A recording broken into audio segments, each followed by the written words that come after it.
Have you ever wondered why specific dietary laws were prescribed in the book of Leviticus, chapter 11?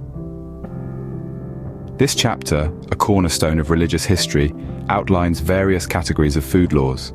It's a fascinating read that covers everything from what animals are considered clean or unclean to eat, to the intricate details of how food should be prepared. These laws have guided dietary choices for generations. So why these particular laws, and what do they truly signify? Let's dive deeper into these food laws and unravel their significance. The dietary laws in Leviticus 11 are divided into several categories. These laws, stemming from the ancient text, have shaped the dietary habits of generations, tracing back thousands of years. Firstly, we have the laws related to land animals. As per the text, animals that have cloven hooves and chew the cud are deemed clean and thus fit for consumption. This includes animals like cattle and sheep.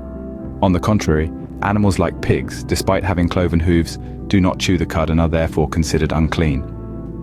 Then we move on to sea creatures. The text stipulates that only those which have fins and scales are clean. This rules out a wide array of sea life, including shellfish and crustaceans, from the dietary list. When it comes to birds, the text does not provide a general rule.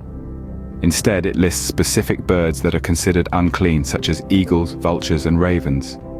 Lastly, the laws for insects dictate that only those that leap or hop, like locusts and grasshoppers, are clean. The concept of clean and unclean animals is not about hygiene, as one might assume. Rather, it is a religious distinction that influenced the daily life and dietary habits of people. Understanding these laws provides us with a glimpse into the cultural and religious practices of that time. It's like a window to the past, giving us a peek into the societal norms and beliefs that have shaped and continue to shape many lives today. But what is the significance of these dietary laws, you may ask? Well, these laws were likely established for a multitude of reasons. Health benefits could have been a factor, as certain foods were safer to consume in those times. These laws also promoted religious purity, setting apart the followers of these laws from other cultures. The influence of these laws is still evident today, shaping the dietary practices and religious observances of many communities.